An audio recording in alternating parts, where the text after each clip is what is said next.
Welcome sa Tagalog Manhwa Recap. At sinabi ng Demon King kay Adele na siguraduhin daw nito na dadalhin niya ang lahat ng mga villagers dito. Inutusan naman ng Demon King si Rin at Ron na samahan si Adele at sumang-ayon naman ang mga ito. Ilang sandali pa ay hinawakan nila si Adele at kinaladkad ito.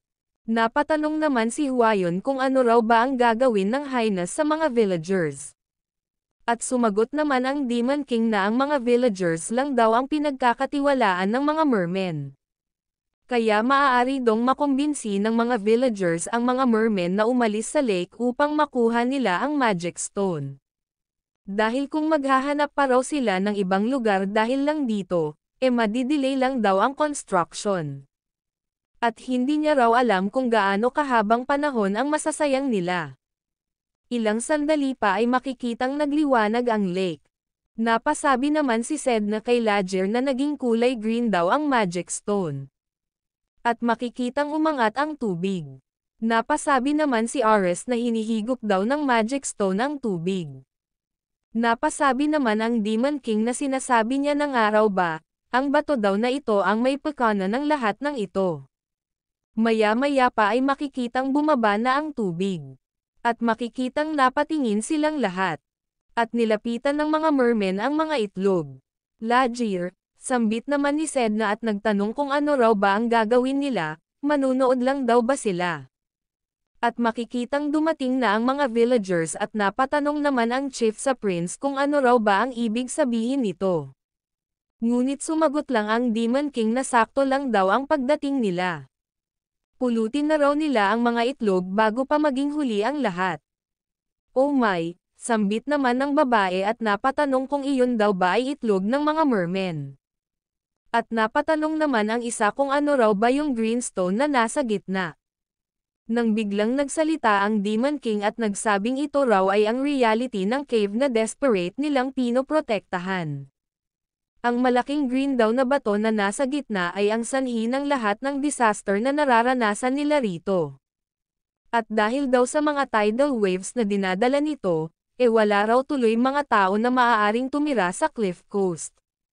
Maliban na lang daw sa cave kung saan na-stop ang batong yon.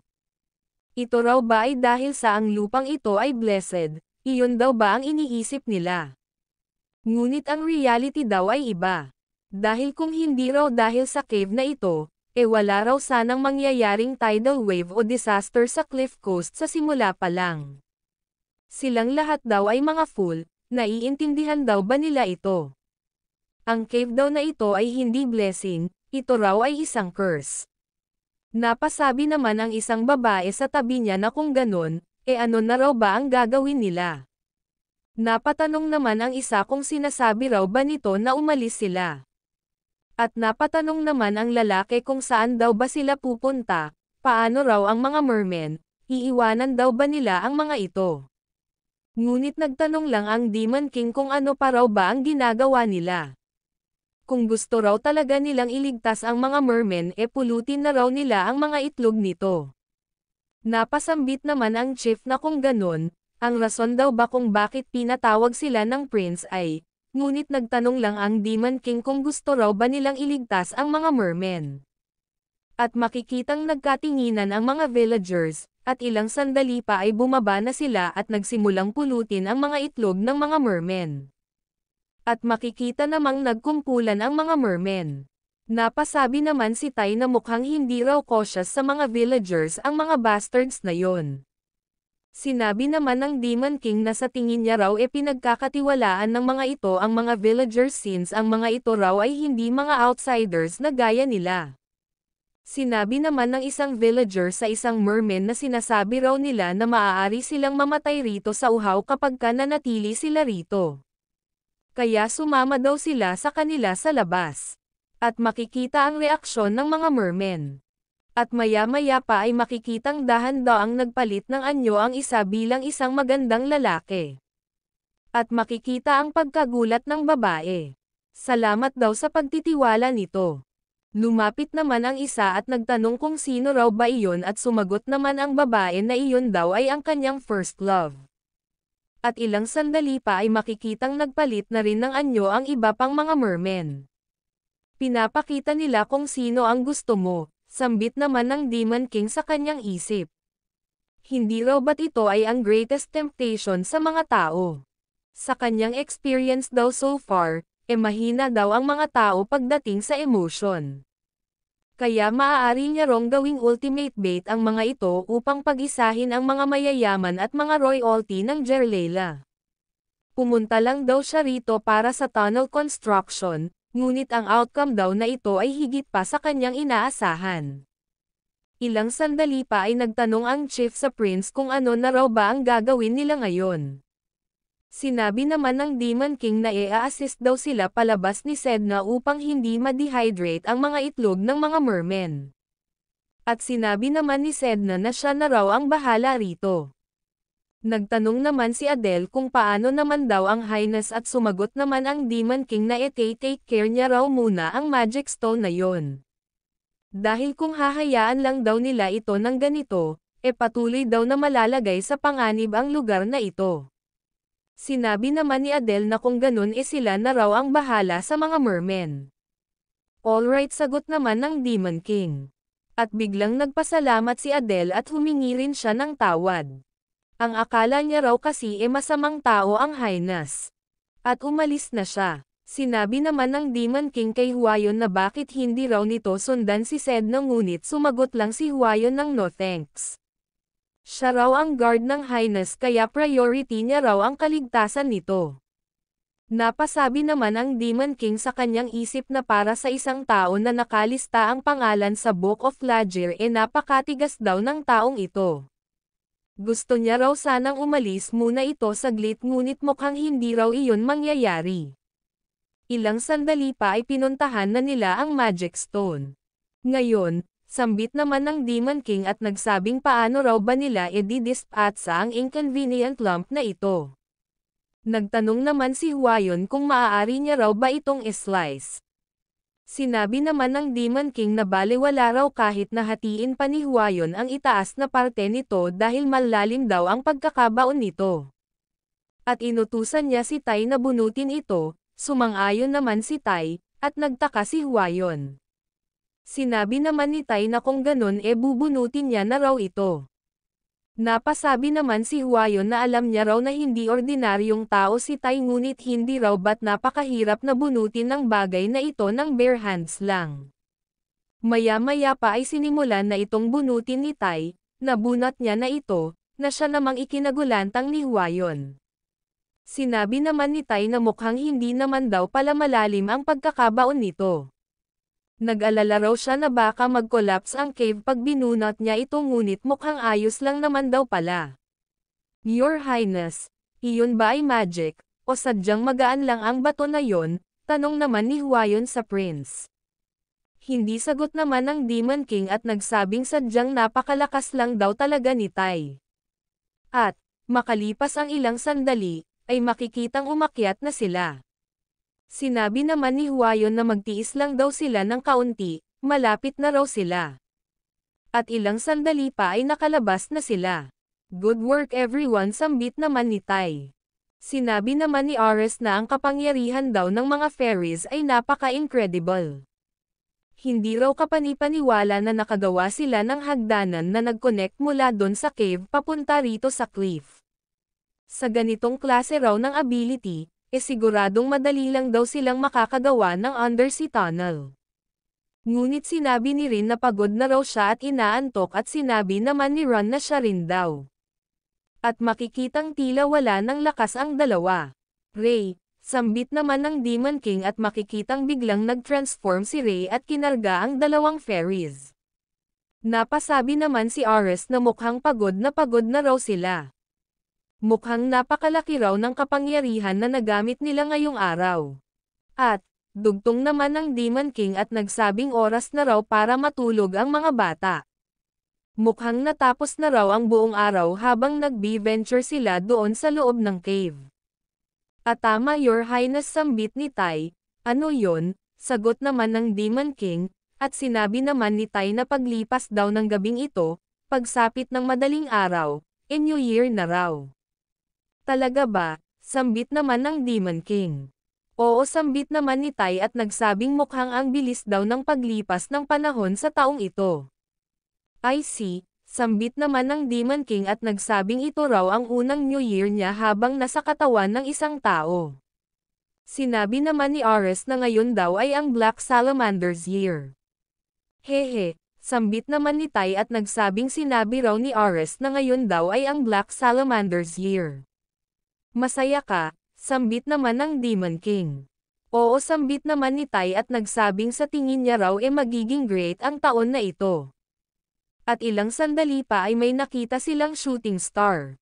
Your Highness, sambit naman ni Huayon at nagsabing medyo maaga pa raw ngunit Happy New Year daw. At makikita ang 5 bulalakaw sa kalangitan. At lumipat ang eksena sa palas kung saan maririnig ang boses ng Demon King na nagsasabing sa rate daw na ito, sa tingin niya raw magko-collapse na naman siya. Bakit napakarami daw ng mga documents na kailangan nilang asikasuhin?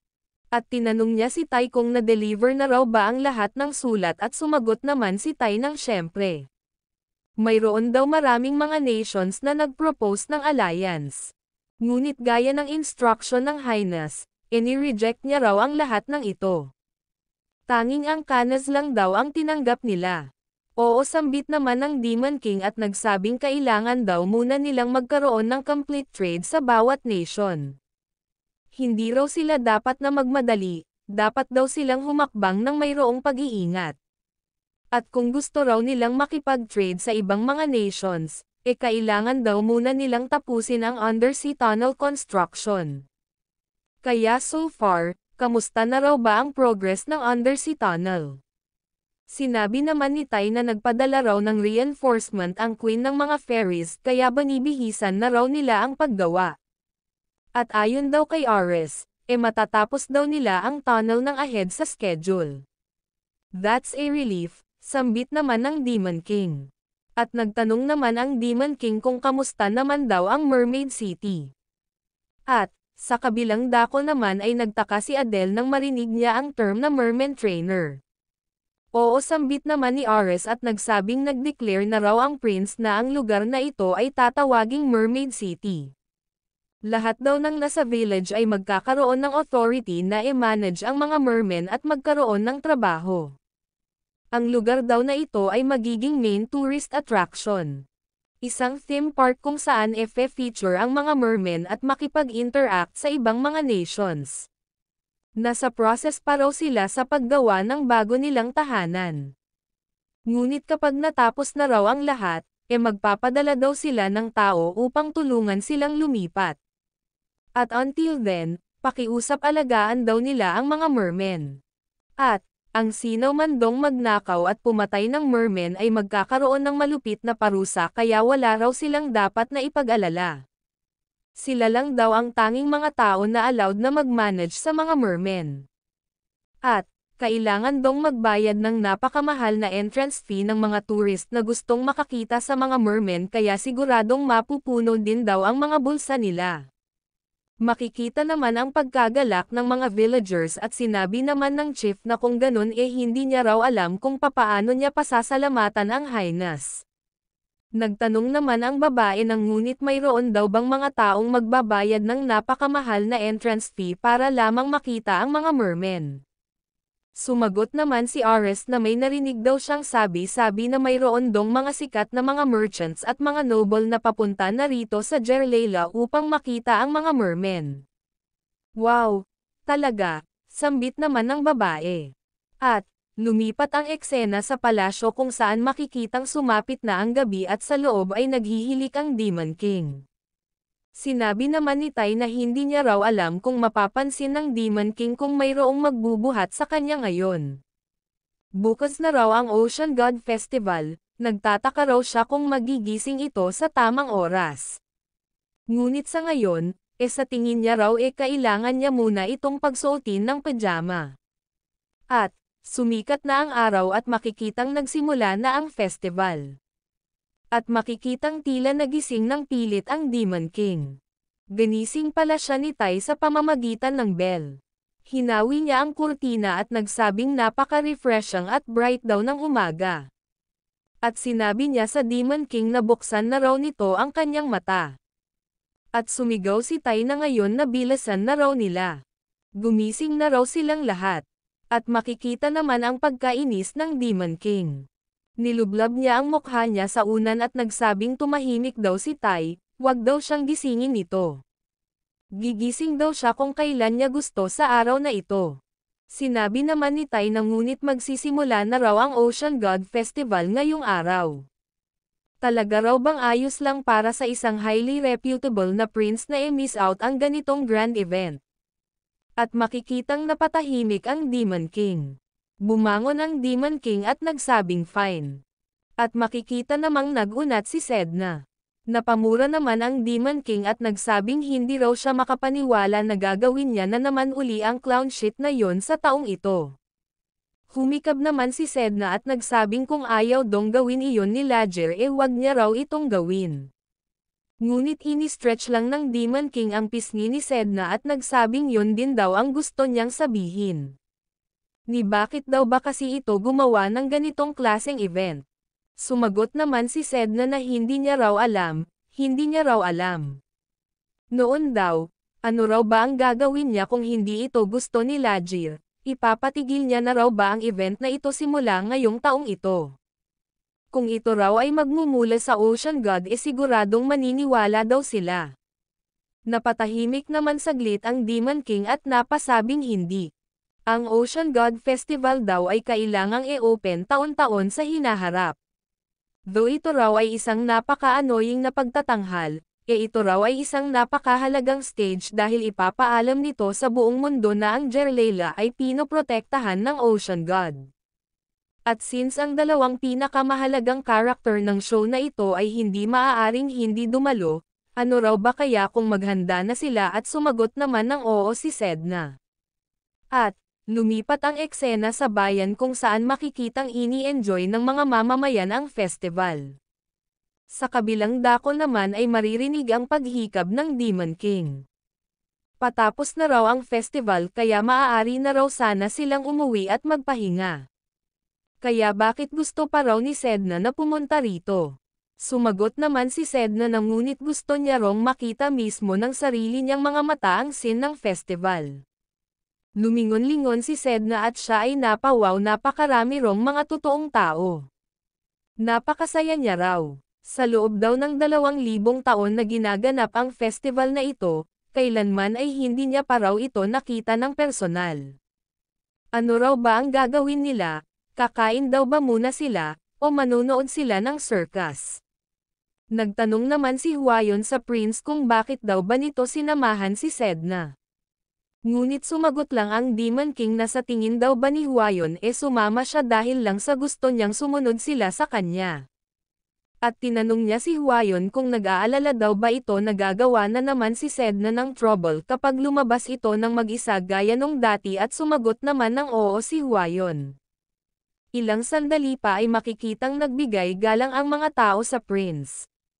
At sinabi naman ng Demon King kay Hwayon na hindi raw ba't mas lalong tataas ang tingin sa kanya ng king kapag nakita siya nitong ino-oversee ang festival. Tama ka Your Highness, sambit naman ni Hwayon at nagsabing ito raw ay isang magandang idea. At nakita nilang biglang umupo si Sedna sa unahan. Nagtanong naman ang Demon King kung ano raw ba ang ginagawa nito at sumagot naman si Sedna na tingnan daw ito ni Ledger. Ito raw ay isang rabbit. Ito raw ay nakakaawa. Na-stuck daw ito sa lugar na ito, mag-isa, at natatakot. Poor bastard, sambit naman ng Demon King. Bakit? Sambit naman ni Sedna at nagsabing hindi raw ba't napakalungkot na maghintay kung mayroon bang pipili sayo. Hindi raw ba ganon ang tingin ni Ledger, ngunit sumagot lang ang Demon King na hindi raw siya interested sa mga mahihinang nilalang. Sinabi naman ni Sedna na so ang ibig sabihin daw ba nun ayaw ni Ledger ng mga mahihinang bagay. So kung siya raw pala ay isa lamang ordinaryong fox at walang kapangyarihan, hindi raw ba siya magugustuhan nito? At napasabi si Sedna sa kanyang isip na of course ang kailangan daw ni Ledger ay ang kapangyarihan niya, hindi siya. Dahil sa siya ay isang Chienho. Note: Ang Qianho ay isang uri ng gumiho o nine-tailed fox na nabuhay ng ilang libong taon at nagtataglay ng kapangyarihan at kaalaman mula sa kanyang napakahabang buhay. At sinasabi na ang mga ito ay mga shapeshifters. Dinagdag pa ni Sedna na mukhang pinili lang daw siya ni Lajir dahil kailangan nito ang kanyang kapangyarihan bilang Ocean God. At makikitang napabuntong hininga ang Demon King. At sinabi niya kay Sedna na wala wrong what if, pinili niya raw ito dahil sa ito ay malakas. At hindi niya raw pinagsisihan ang choice na yon. Ngunit ano raw ba ang rason ng pagkalungkot nito? Ito raw ay nandito na ngayon kasama niya. At makikitang napangiti si Sedna at nagsabing tama daw si Lajir. Kung ganun bilhan daw siya nito ng masarap na makakain. Ano, sambit naman ng Demon King. At, ilang sandali pa ay makikitang may dala na silang candy at pati na rin ang mga knights. Ha, sambit naman ng Demon King at nagsabing napakatagal na panahon na raw mula nung nagkaroon siya ng snack na nagpapaganda sa pakiramdam niya sa century na ito. Your Highness, bilang isang bata, sambit ni Huayan ngunit biglang dumugtong ang Demon King na hindi na raw ito maiiwasan dahil sinabi raw ni Sedna na kailangan nilang kumain ng masarap. Bakit? Ayaw daw ba ni Huayan sa binili niya? Sumagot naman si Huayan ng hindi, humihingi daw siya ng tawad, salamat daw sa pagkain. At makikitang napalingon si Sedna kay Ray. Nilapitan niya ito at tinanong kung hindi raw ba nito alam kung paano ito kainin, wala daw bang ganitong sweets doon sa Demon Realm. At sinabi niya na ganito raw ito kinakain, at ginaya naman ito ni Ray. At sinabi ni Ray na mayroon dong magandang boses si Sedna na siya namang ipinagtaka nito. Tumawa si Sedna at nagtanong kung gusto raw ba ni Ray ang boses niya, ngunit, dugtong naman ni Ray at nagsabing mali daw ito sa bagay na pinag-aalala niya. Ang master niya raw ay hindi nang aabandon maliban na lang kung ikaw mismo ang unang tumalikod sa kanya. Ito raw ang nilalang na nagligtas sa kanya nung siya ay pinanganak sa isang pathetic state. At kahit ang pangalan daw na Ray ay ibinigay sa kanya ng kanyang master. Kaya wag dong mag-alala si Sedna. Oo tama yun sambit naman ni Sedna. At nagpasalamat siya kay Ray. At nagtanong kung gusto pa raw ba nito ng isa pang candy. Nang biglang dumaan ang mga bata at nagsabing magsisimula na raw ang fireworks kaya maghanap daw sila ng mauupuan. At sinabi ni Sedna kay Lajir na gusto niya rin dong makita ang fireworks. At makikita ang hindi maipaliwanag na reaksyon ng Demon King. Nagtanong naman si Sedna kung hindi raw ba siya maaaring manood. Sige fine sambit naman ng Demon King at nagbuntong hininga. At makikitang napakasaya ni Sedna. At, ilang sandali pa ay makikitang nagsimula ng magsiliparan ang mga fireworks. Napawaw naman si Sedna at napasabing napakaganda raw nito. Makikita namang tila nakangisi ang Demon King at napatingin naman si Tai sa kanya. At nagtanong si Tai kung masaya daw ba ito. Well, sambit naman ng Demon King at nagsabing sa tingin niya raw mas maganda na i-indulge niya ang sarili niya sa ganitong mga bagay paminsan-minsan. Napasabi naman si Sedna na grabe napakaganda daw nito. Maya-maya pa ay sinabi ni Huayan na mukhang iyon na raw ang panghuling fireworks. Na siya namang ikinadismaya ni Sedna. Gusto niya pa raw sanang manood. Sedna, sambit naman ng Demon King sabay dukot sa damit niya, at nilabas ang isang bell. Wow, sambit naman ni Sedna at nagsabing ito raw ay napakagandang bell, para saan daw ba ito? Sayo, sagot naman ng Demon King. Akin. Sambit naman ni Sedna, tiningnan ang bell na nasa kanyang leeg, at nagsabing gusto niya raw ito ngunit, sinabi naman ng Demon King na ang mga objects daw na nagtataglay ng demonic energy ay mayroong lifespan. Kaya magandang idea raw na palitan ito bago pa ito tuluyang mawala. At inutusan niya ang isang knight na ibigay ang kawa sa kanya at sinunod naman ito ng knight. At makikitang hihiwain na ng Demon King ang palad niya gamit ito na siya namang ikinagulantang ni Huayan. Ilang sandali pa ay pinatakan na ng dugo ng Demon King ang bell. Napatingin naman ang Demon King sa buhok niya at napasabi sa kanyang isip na gaya daw ng inaasahan niya, malinaw daw na hindi magbabago ang kulay ng buhok niya kung ganitong amount lang ng magic ang gagamitin niya. At inilagay niya na ito sa leeg ni Sedna. Mukhang mas bagay daw sa kanya ang blue. Nagpasalamat naman si Sedna. Nag-abot naman si Hwayon ng panyo at nagsabing gamitin daw ito ng highness sa sugat niya. Sumagot naman ang Demon King na ayos lang daw. Dala niya raw ang potion na bigay ni Lilith sa kanya. At pinatakan niya ang sugat niya. Maya-maya ba ay inihagis ng Demon King ang lumang belt kay Tai at nagsabing i-dispatch niya raw ito ngunit sumigaw si Sedna ng teka lang. Kailangan daw ba talaga itong itapon ni Lajir? Hindi raw ba maaaring itagon na lang ito ni Sedna? Bakit? Sambit naman ng Demon King at nagsabing mayroon na raw itong bagong bell. Sumagot naman si Sedna na ito raw ay isang precious gift mula kay Lajir kaya bakit hindi raw maaaring kunin niya na lang ang dalawa. Sige kung yun ang gusto mo, sambit naman ng Demon King sabay bigay ng isang bell kay Sedna. At makikita ang pagkagalak ni Sedna. Maya-maya pa ay dumating ang isang guard at nagsabing mayroon dong dumating na urgent message mula sa castle. Ini-announce na raw ang pagsilang ng Royal Highness, ang princess. Na siya namang ikinagulat ng tatlo. At lumipat ang eksena sa loob ng palasyo kung saan kalong-kalong ng isang maid ang princess at nagsabing tingnan daw ito ng highness, napakaganda raw ng princess. Ito siya, sambit naman ng Demon King. Nagtanong naman ang maid kung gusto raw ba itong hawakan ng prince at napasabi naman ang Demon King sa kanyang isip na hindi raw siya makapaniwala na ginagawa niya ito. At sinabi ng Demon King sa maid na hindi. No way, sambit naman ng dalawang maid sa kanilang isip at napatanong kung nagseselos daw ba ang prince sa kapatid niya. Tiningnan ng Demon King ang bata at napasabing ito raw ay brunette hindi blue silver-haired na gaya niya. Bigla namang nagsalita si Sedna at nagsabing hindi raw ba alam ni Lajir, ang blessing daw ng Ocean God ay hindi na i-inherit ng lahat ng royalty. Minsan daw, ang blue-silver hair ay nagsisimbolize sa royal family ngunit hindi palagi.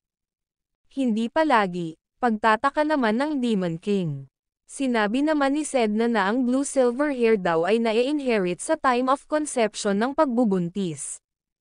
At ang bata daw na makaka-inherit nito ay siya ring makaka-inherit sa trono. Nagtanong naman ang Demon King kung ang Ocean God daw ba ang magdidetermine nun. Hindi sagot naman ni Sedna at nagsabing ang first child daw ang makaka-inherit nito at para naman daw sa second child, random lang daw. At since si Lajir daw ay eligible ng mag-inherit ng trono, ang pangalawang prince o princess daw ay hindi na blue-silver ang magiging kulay ng buhok. At biglang napasulyap ang Demon King sa bata.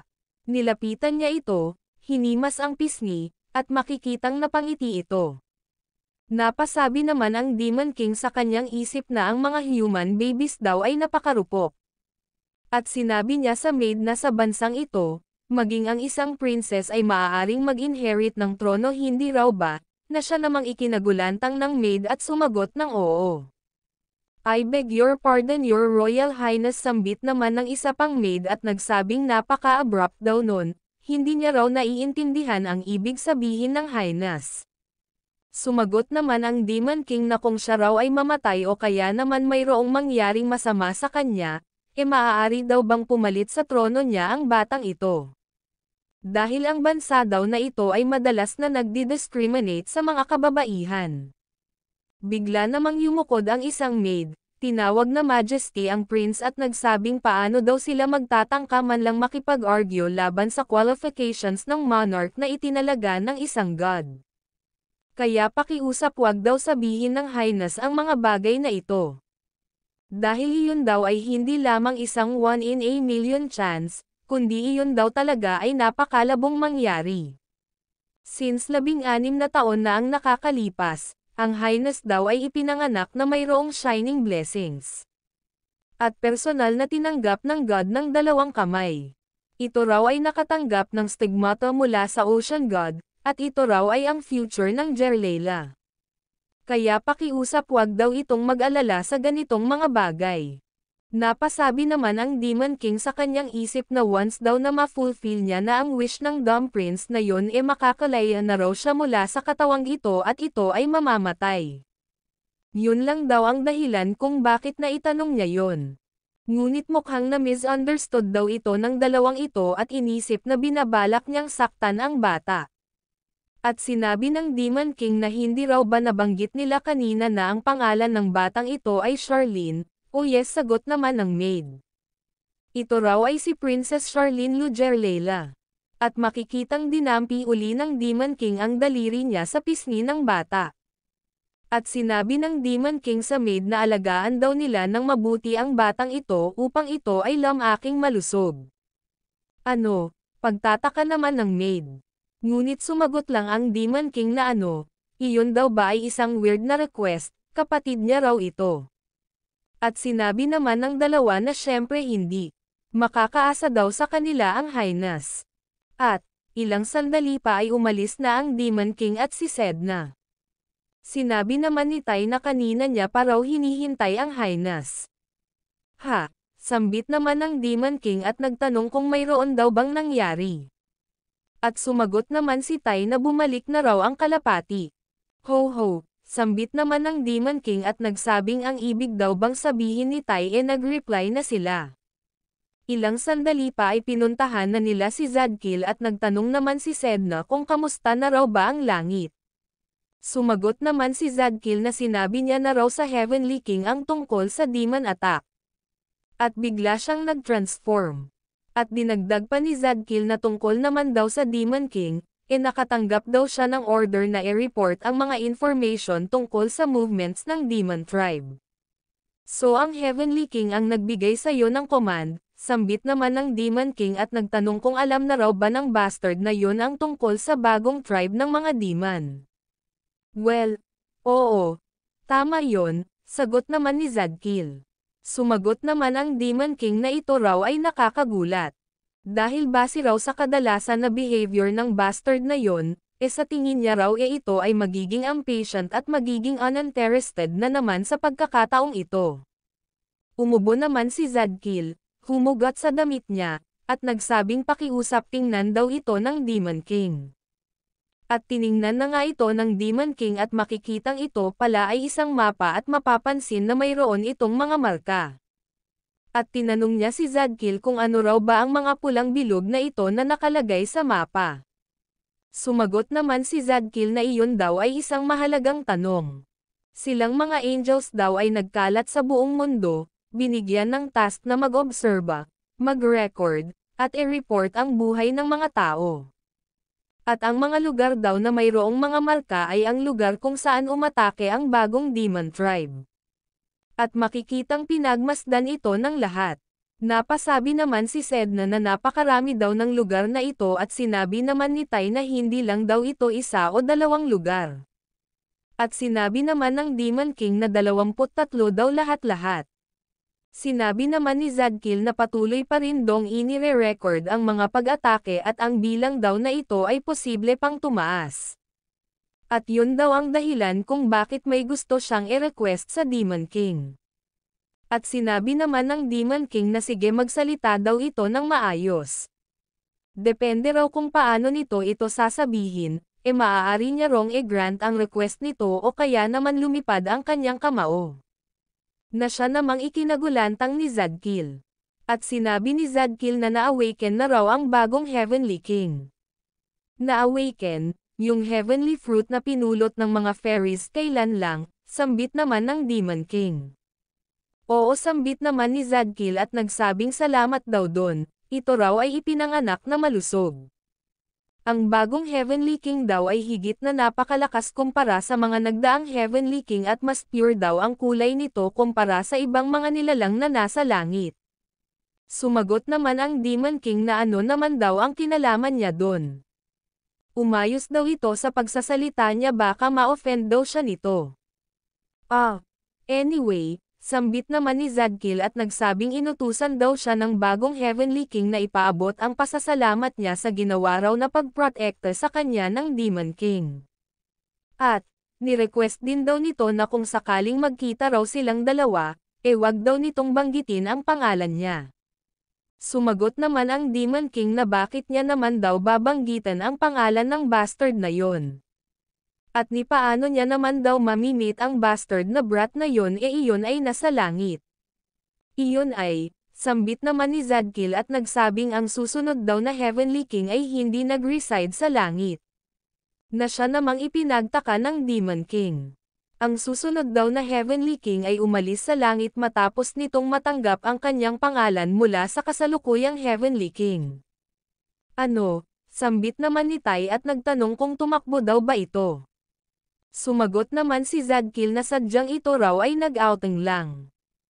No way, sambit naman ni Sedna at nagsabing umalis daw ba ang King bago pa ito mabigyan ng pangalan. Sumagot naman si Zadkiel na gaya daw ng alam niya na, ang bagong Heavenly King daw ay natanggap ng direkta ang pangalan niya mula sa dating Heavenly King. At gaya daw ng mga demons, ang pangalan daw ay nagbibigay din ng malakas na kapangyarihan sa mga angels kaya ito raw ay isang napakahalagang ritual. Bigla namang pumalakpak ang Demon King, tinawag na Little Chick si Zadkiel, at nagtanong kung kailan daw babagsak ang langit. Sinabi naman ni Zadkiel na pakiusap wag daw itong maging sarcastic. Sinisisi niya na raw ang sarili niya tungkol dito. Sinabi naman ng Demon King na ngunit bakit daw ba tumakbo ang bagong Heavenly King, may ginawa daw ba silang mali? Iyon ay, sambit naman ni Zadkiel at nagsabing sinabi raw nito na gusto niyang makita ang Demon King. Na siya namang naging dahilan upang mapamura ang Demon King. Sinabi naman ni Zadkiel na ang totoo ito raw ay isang napaka-urgent na bagay kung kaya nagmamadali daw ang mga angels na mahanap ang bagong Heavenly King kumpara sa Demon King. Kaya kung magkataon daw na makita ng Demon King ang bagong Heavenly King, pakiusap contact daw siya nito agad. Ngunit sumagot lang ang Demon King na umaasa daw siya na iyon ay hindi mangyayari. Sumagot naman si Zadkiel na just in case lang daw. Inutusan daw siya na mag-imbestiga kung saan umatake ang New Demon Tribe. Kaya pakiusap tawagin lang daw siya ng Demon King kung mayroon itong mga tanong. At, umalis na si Zadkiel. Nagtanong naman si Tai sa Demon King kung ano raw ba ang gagawin nito. Ngunit sumagot lang ang Demon King na wala rong silbi ang bastard na Heavenly King na yon. Sinabi naman ni Sedna na hate niya raw ang kasalukuyang Heavenly King kung kaya hindi na raw siya makapaghintay sa susunod na Heavenly King ngunit hindi niya raw akalaing mas weird pa raw pala ang bagong Heavenly King na ito. Ang susunod na Heavenly King, sambit naman ng Demon King at nagsabing hindi, wag na raw silang magpapabother sa bagay na yon. Kapag ito raw ay nakipagkita sa kanya, huhulihin niya raw ito at hand over sa kasalukuyang Heavenly King. Ang tanging bagay lang daw na nagmamatter sa ngayon, ay ang pag-increase ng bilang ng mga demons. Ngunit hindi actually, hindi raw yon nagmamatter. Ang problema daw ay ang abilities ng mga bagong demons na ito. Yung demon daw na nag-impersonate sa kanya nung nakaraan ay mayroon din dong kakayahan na gumawa ng illusion, ngunit hindi raw sapat ang lakas nito in terms of power at ang lifespan daw nito ay napakaiksi. Ngunit paano daw kung may kakayahan din ang mga ito na i-replicate ang kakayahan ng parehong demon at mga heavenly beings? What if magaya din daw ng mga ito at magamit ang ability niya bilang Demon King sa susunod? Sinabi naman ni Tai na iyon daw ay napaka-imposible na mangyari. Ang kapangyarihan daw na mayroon ang Demon King ay ibang-iba kumpara sa mga ordinaryo lang na mga demons na yon. Sino raw ba ang makakahandle ng napakalakas na kapangyarihan na tinataglay ng Demon King? Ang Demon King daw ay ang puso ng Demon Realm. Sinabi naman ni Sedna na ganon din daw ang tingin niya. Kung siya raw ay bumalik sa egg state niya, siya raw ay magiging vulnerable. Ngunit, biglang sinabi ng Demon King na ang susunod na king, oo at ngayong ang brat daw na yon ay wala na sa kanyang egg state, ngunit hindi pa naging Heavenly King, what if ito raw ay mahulog sa mga kamay ng bagong Demon Tribe? At may napagtanto ang Demon King kaya tinawag niya agad si Ray at Tai. May urgent daw na bagay silang gagawin, Ilang sandali pa ay maririnig ang boses ni Huayon na nagsabing "Excuse me, Your Highness." Sinabi naman ng Demon King na kung nahihiya daw itong magsalita wag na raw itong magsalita. Sumagot naman si Huayon na bigla na lang daw itong nagpasyang umalis, saan daw ba ito pupunta? Sumagot naman ang Demon King na doon daw sa temple. Nagtanong naman si Huayon kung ang tinutukoy daw ba nito ay ang temple ng Ocean God. Ngunit nagtanong lang ang Demon King kung mayroon pa raw bang ibang temple dito sa Jarlaila. Ngunit, sagot naman ni Huayon at nagsabing ang messenger daw ng Ocean God na si Sedna ay nandito kaya bakit pa raw ba pupunta doon sa temple ang prince. Sinabi naman ng Demon King na hindi raw siya pupunta doon upang i-meet ang Ocean God. Kailangan niya raw ng impormasyon. May itatanong lang daw siya sa mga priest doon. Sumagot naman si Huayon na kung ganun daw pala, bakit hindi na lang daw nito ipatawag ang mga priest. Sumagot naman ang Demon King na habang nandoon daw siya, titingnan niya rin daw ang mga libro na nandoon. Sinabi naman ni Huayon na kung ganun maghahanda na raw siya. Ilang sandali pa ay dumating na sila sa temple at makikitang nagbigay galang ang mga priest sa prince. Sinabi naman ng isa na siya raw ay si Solmuha, ang high priest na nagsiserve sa Ocean God. Mapasa kanya daw nawa palagi ang divine protection ng Ocean God. Sinabi naman ni Sedna na wag daw itong mag-alala, nandito raw siya upang protektahan ang prince. Na siya namang ipinagtaka ng mga priest. Sinabi naman ni Sedna na yun daw ang utos sa kanya ng Ocean God bilang messenger nito. Sinabi naman ng Demon King na narinig niya raw na mayroon dong hiwalay na hall dito kung saan nakalagay ang mga lumang libro. Sumagot naman ang priest na mukhang ang tinutukoy daw ng prince ay ang Hall of Wisdom. Guide niya raw ang prince papunta doon, sumunod daw ito sa kanya. At, makalipas ang ilang sandali ay narating na nila ang Hall of Wisdom. Sinabi naman ng priest na kung mayroon dong isang particular na librong hinahanap ang prince maaari niya raw itong matulungan. Ngunit sumagot lang ang Demon King na hindi siya na raw mismo ang maghahanap. At by the way, narinig niya raw na ang lahat ng mga temples ay connected sa isa't isa. Totoo daw ba yon? Nagtanong naman ang priest kung bakit daw ba ito na itanong ng prince. Sumagot naman ang Demon King na tinatanong niya raw kung maaari daw ba silang makapag-interact ng freely regardless sa bansa o sect. Sumagot naman ang priest na oo, tama daw yon. Ang doktrina daw at ang Diyos na sinasamba nila, marahil ay mayroong pagkakaiba, ngunit ang act daw ng paggamit ng divine power bilang blessing ay pareho lang. Sinabi naman ng Demon King na kung ganoon free daw ba siya na makipag-communicate sa ibang mga temple. Oo, sagot naman ng priest at nagsabing maaari daw silang makipag-communicate sa ibang temple sa pamamagitan ng divine power anumang oras. Mayroon daw bang lugar na gusto ang prince para makipag-communicate? Sumagot naman ang Demon King na kahit saan daw basta send lang daw nito ang kanyang message. Nagtaka naman ang priest kung ano raw ba kaya ito. Sinabi naman ng Demon King na sabihin daw ng priest sa kanila na ang prince ng Jarlaila ay mayroong hinahanap na isang individual. Hindi niya raw alam kung ilang taong gulang na ito, ngunit ito raw ay isang bata. Ito raw ay mayroong puting buhok, puting mata, at puting balat. At napakaputi daw nito na umabot na sa punto na hindi na ito mukhang tao. Nagtanong naman ang priest kung alam daw ba ng prince ang pangalan nito. Sumagot naman ang Demon King na hindi niya raw alam at marahil hindi rin daw nito alam kung ano ang sarili niyang pangalan. At anyway, kapag nahanap daw nila ito, sabihin daw ng priest na hulihin daw nila ito at all cost. Napasambit naman ang priest na isang batang lalaki, mayroong puting buhok, puting balat, mukhang napaka-unusual daw ng appearance nito. Ngunit maaari daw ba siyang magtanong kung sino ito at bakit ito hinahanap ng prince? Sumagot naman ang prince na mayroon daw siyang panaginip kailan lang kung saan sinabi sa kanya ng isang puting kalapati na hanapin niya raw ang Child of Heaven. Nung una, Akala niya raw na ito ay isa lamang panaginip ngunit sinabi raw sa kanya ng messenger ng Ocean God na mayroon din itong parehong panaginip kaya nandito daw siya upang hanapin ang batang yun na siya namang ipinagtaka ni Sedna. Isang prophecy, sambit naman ng priest sa kanyang isip. At sinabi ng priest na naiintindihan niya raw. Ipagkakalat niya raw agad ang salita ng Highness pati na sa ibang mga temples.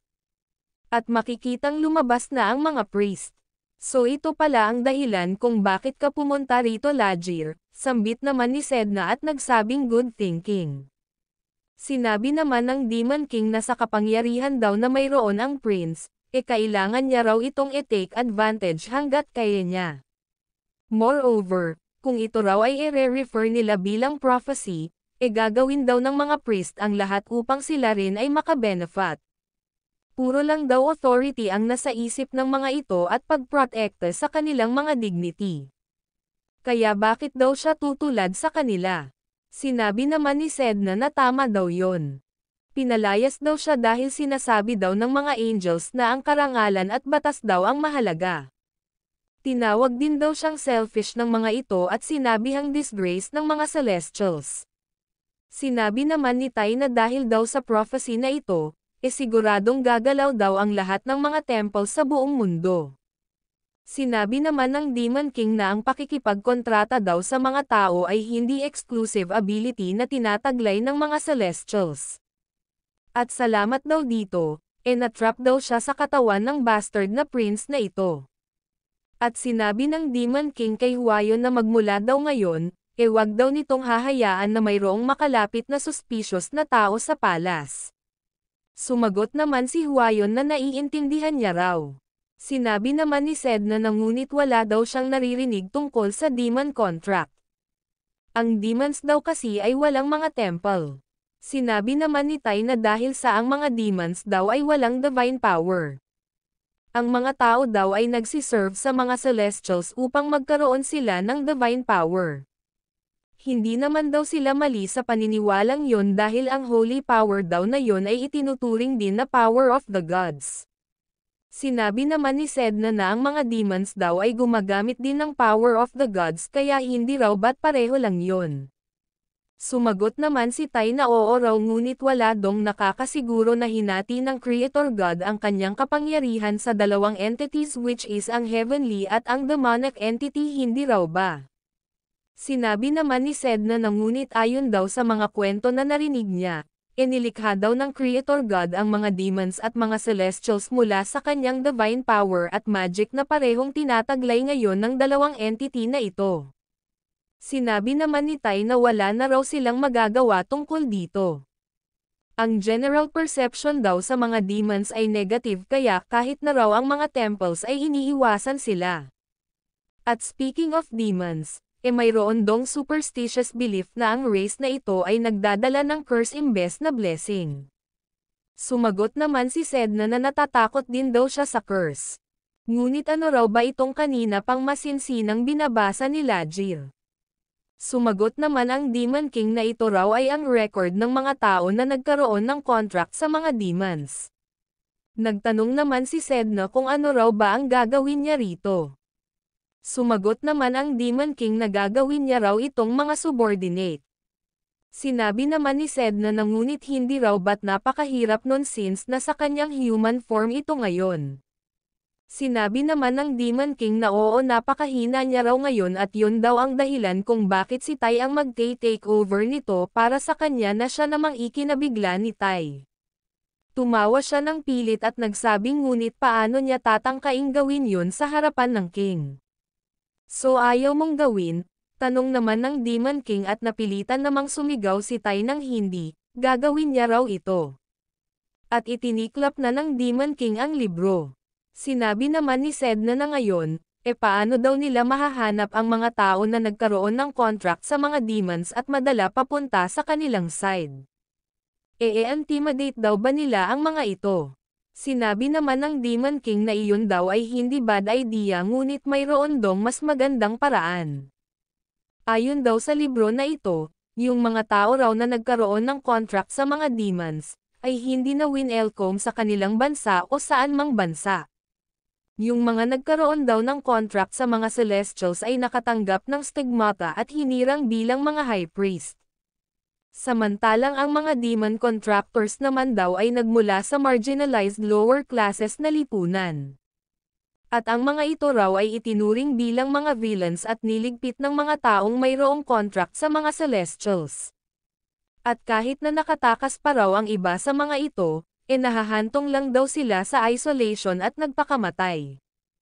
Kailangan niya pa rong tingnan ang ibang mga records. Ang lahat daw ng nagkaroon ng contract sa mga demons, ay wala rong sinabi kundi puro miserable na mga bagay. Nagtanong naman si Sedna kay Ledger kung alam daw ba nito kung bakit ganoon. Sumagot naman ang Demon King na ang lahat daw ng mga tao na nagkaroon ng contract sa mga demons, sa sandali daw na ma-fulfill na ang kanilang mga kahilingan, sila raw ay namamatay. Napasabi naman si Sedna na bakit napakasama daw ng condition sa contract ng mga demons. Sinabi naman ng Demon King na kung talagang iyon daw ay masama hindi raw ba ang mga tao na gustong magkaroon ng contract sa mga demons ay masama rin, ngunit kahit na ano paman, nangyari na raw ang lahat ng yon. At ang bait daw para mahulog ang mga tao na nagkaroon ng contract sa mga demons, ay ano, tanong naman ni Sedna. Sinabi naman ng Demon King na iyon daw ay ang kalupaan kung saan welcome ang mga demon summoners. Kapag nagawa daw nilang malegalize ang pag-summon ng mga demons dito sa Jerlela, natural lang daw na pumunta rito ang mga yon. Sinabi naman ni Tai na ngunit iyon daw ay mapanganib. Oo, totoo raw na napaka-generous ng mga taga-Jerlela sa ginawa nilang pagtanggap sa mga demons na tulad ng mga Blackie, ngunit ito raw ay magiging justification upang atakehin sila ng ibang mga bansa. Ngunit sumagot lang ang Demon King na hindi raw ba't iyon ay mabuti, kung take over daw nila ang buong mundo, hindi rin naman daw nila may iwasang magkaroon ng digmaan. Kung kaya maaari daw nilang magamit ang equality para sa mga discriminated minorities upang magsanhi ng digmaan. Sinabi naman ni Tai na hindi raw ba't napakaaga pa para dito, napakahina pa raw ng Jerlela. Hindi raw sila magkakaroon ng chance sa ibang malalakas na bansa. At ang tunnel daw na ginagawa nila upang kumonekta sa Canas ay aabutin pa ng susunod na taon bago matapos. Kaya at the very least kailangan daw muna nilang maghintay ng mapayapa. Sinabi naman ni Sedna na tama daw si Tai. Hindi raw ba't ni-request ng contractor niya na fulfill ang kahilingan nito na world domination gamit lang ang kapangyarihan ng mga tao. Sinabi naman ng Demon King na ang kahilingan daw na yon ay hindi na mahalaga sa ngayon. Ang whereabouts daw ng susunod na Heavenly King ay unknown at ang angels at mga demons daw ay nasa state of emergency. Napakahirap daw na i-keep in check ang mga demons at ang Heavenly Kingdom sa mess na ito. At Titanotos, kailan pa raw ba ito naging duwag at nanginginig sa mukha ng digmaan? At, lumipas ang ilang sandali. At ngayon ay makikitang may iniabot na sulat si Tai kay Huayon. Nagtanong naman si Huayon kung ito raw ba ay isang special order mula sa Highness. Oo, sagot naman ni Tai. Binasa ito ni Huayon, at nagulat siya sa kanyang nakita. Magkakaroon daw sila ng connection sa isang criminal organization, at tinanong niya si Tai kung talaga raw ba na ang Highness ang nagbigay ng order na ito. Naglabas naman ng itim na apoy si Tai sa kanyang kamay at nagsabing oo. Sumama na lang daw ito sa kanya. At tandaan daw nito na walang ibang dapat na makaalam sa order na ito. Nagtanong naman si Huayon kung alam daw ba nito kung saan sila pupunta. Ngunit sumagot lang si Tai na sa tingin daw ba talaga ni Huayon hindi niya ito alam. Inutusan daw siya na i-guide ng maayos ang flop na si Huayon. Ako, flop, sambit naman ni Huayon. Sinabi naman ni Tai na malapit lang daw yon sa castle kaya maaari na raw silang umalis kahit na hindi na sila maghanda. Sobrang lapit lang daw nun, ni hindi na nga raw nila kailangan pa ng kabayo. At kapag natapos na raw nila yon, mayroon pa raw silang gagawin na simpleng mga bagay. At makikitang umalis na sila. Ilang sandali pa ay napabuntong hininga si Tai at makikitang tila wala itong gana. Nagtanong naman si Huayon kung mayroon daw bang nangyaring masama. Ngunit sumagot lang si Tai na sa hindi malamang dahilan napaka-bright daw ng weather kaya hindi raw maganda ang pakiramdam niya. At namatay din daw ang 2 halaman sa kanyang kwarto kahit na dinidiligan niya ito ng 2 beses sa isang linggo. At also, iniputan daw ng ilang mga ibon ang kwarto ng Highness at umalis. At ang gardener din daw ay napaka-incompetent ng ginawa na pag-maintain sa mga puno kaya ito raw ay isang mess. At also, ang karne daw kaninang pananghalian ay napaka-chewy. At higit sa lahat, ayos lang daw ba talaga na iwanan ni Huayon ang Highness, ang senses daw nito ay napaka-flop, napaka-flop. At isa pa, nakatanggap daw siya ng maraming hate mula sa Highness at umiyak na si Tai na siya namang ikinagulantang ni Huayon. Nagtanong naman si Huayon kung may nangyari daw ba sa temple. Mukhang pagkagaling daw nila mula doon ganito na si Tai. Oh wow, sa wakas napansin na raw ni Huayon, babawiin niya na raw ang sinabi niya na siya namang ikinainis ni Huayon. Sinabi naman ni Huayon na base raw sa sinabi ni Tai, mukhang nagpapakita daw ito ng hate sa Highness. Ngunit sumagot si Tai na hindi niya raw magagawa ang ganoong bagay sa Highness. Nagtanong naman si Huayon kung paano daw ba nakatanggap ng maraming hate si Tai mula sa Highness. Well, sambit naman ni Tai at nagsabing pinatay niya raw ang mood ng Highness at umastang duwag sa harap nito. Wala daw siyang naiambag sa conversation, tapos pinagdudahan niya pa raw ang ability ng Highness at nag-alala tungkol dito. Dapat pinutol niya na lang daw ang dila niya doon. Sinabi naman ni Huayon na wala daw siya doon kaya hindi raw siya sigurado kung ano ang nangyari ngunit hindi raw ba't ang dahilan nun ay dahil lang sa nag-alala si Tai para sa Highness. Ang Highness daw ay hindi above sa king o kaya naman isang phoenix. At napaka-obvious daw ang pag-aalala ni Tai para sa Highness. Ngunit sinabi lang ni Tai na hindi raw siya magpapasalamat sa kabila ng ginawa ni Huayon na pag-comfort sa kanya at sumagot naman si Huayon na kung ganun hindi na raw siya mag-e-expect. Maya-maya pa ay sinabi ni Tai na dito na raw yun banda. Sumunod daw si Huayon sa kanya, ilang sandali pa ay narating nila ang isang gusali na mayroong nakabitin na sign na baso na mayroong laman na alak. At kumatok si Tai sa pinto. Nagtanong naman si Huayon kung sigurado daw ba ito at sumagot naman si Tai na oo positive daw siya. Ilang sandali pa ay may sumagot mula sa loob na nagsabing hindi pa raw sila bukas bumalik na lang daw sila paglubog ng araw. Ngunit sinabi ni Tai na sila raw ay nagmula sa castle. Nandito daw sila upang i-meet ang isang tao kaya maaari daw ba nitong buksan ang pinto. Ngunit hindi ito sumagot. Sinabi naman ni Huayon na mukhang maghihintay daw sila rito hanggang sumapit ang gabi. How naive sambit naman ni Tai. Pabulong namang nagtanong si Tai kay Huayon kung hindi raw ba nito nakita ang mga mata doon sa keyhole na siya namang ikinagulat ni Huayon. Bigla namang nagunat si Tai at nagsabing kahit na ano paman, sinubukan na raw nilang kumatok ng may paggalang. Nagsabi siya ng excuse, bumuwelo, sinipa ang pinto, na siyang naging dahilan upang mawasak ang pinto, nahagip ang tao na nasa likod ng pinto, tumilapon, bumangga sa wall, pumasok ang 2, makikita ang ilang mga lalaki, at pinalibutan sila. Nagtanong naman si Huayon kay Tai kung talaga raw bang wala ng ibang option. Ngunit tumawa lang si Tai at nagsabing kung binuksan lang daw sana ng mga ito ang pinto pagsabi niya kanina hindi na raw sana ito mangyayari. Ngunit tinawag lang siyang little shit ng isa at nagtanong kung ano raw ba ang ginagawa nito. Ano, ito raw ay nagmula sa castle, ito raw ba ang king, at tinawag na shit si Tai. Ngunit nagtanong lang si Tai kung sino raw ba sa kanila ang owner. Ang guildmaster daw ng Pothouse Guild, nandito raw ba siya?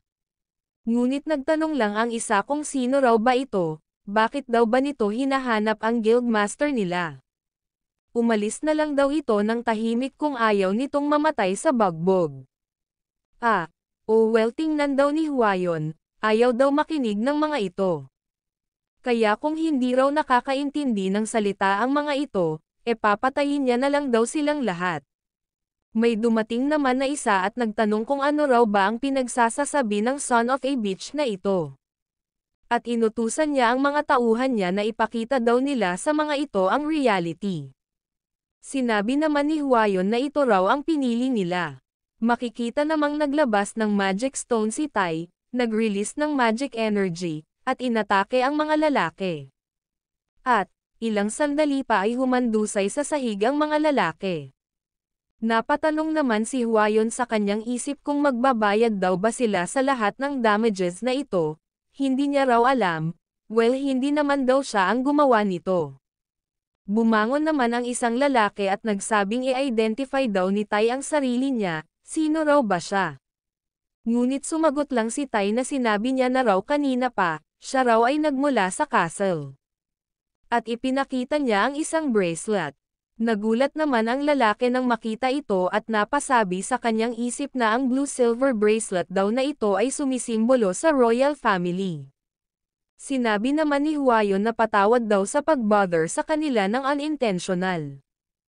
Hindi raw sila pumunta rito para makipag-away, nandito raw sila para makipag-usap. Kaya hindi na raw nila kailangang magkaroon pa ng unnecessary na laban, hindi raw ba? Ngunit sumagot lang ang lalaki na sinira daw nila ang shop tapos may audacity pa silang magsabing magkaroon ng conversation, nababaliw na raw ba sila? At makikitang dumating ang tatlong mga lalaki na tila mga magician at makikita rin ang tatlo pang mga lalaki na mukhang mga bandido. At sinigaw ni Kalbo na wag na raw nilang isipin na makakaalis pa sila ng buhay dito. Napasabi naman si Hwayon na mukhang nagkamali daw siya sa pag-aakalang magkakaroon sila ng conversation. Kung ganon, mukhang hindi na raw ito maiiwasan sabay hawak sa kanyang espada. Sumigaw naman ang isang magician na umatake daw sila. At makikitang sinugod ng tatlo si Tai.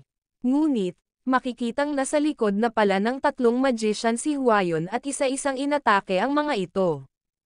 At makikitang tumalon na ang tatlo papunta kay Tai. Ngunit, nag-slash lang si Tai gamit ang kanyang kuko, at makikitang naputol ang mga kamay at sandata ng isa. At pangising tiningnan ni Tai ang isa-isang pagbagsak ng tatlo. At makikita ang kalunos-lunos na sinapit ng mga ito. Nang biglang maririnig ang boses na nagsabing Tai Thanatos, hindi niya raw ito pinapunta rito upang gawin ang bagay na ito. Nagulat naman ang isang magician dito at napatanong sa kanyang isip kung sino raw ba ito. Naglagay daw siya ng anti-magic barrier kaya mahirap daw na makapasok dito. At makikitang ito pala ay ang Demon King. King, sambit naman ni Tai at makikita rin ang pagkagulat ni Hwayon. Lumingon naman ang Demon King kay Hwayon at nagsabing ito rin daw ay isang disappointment.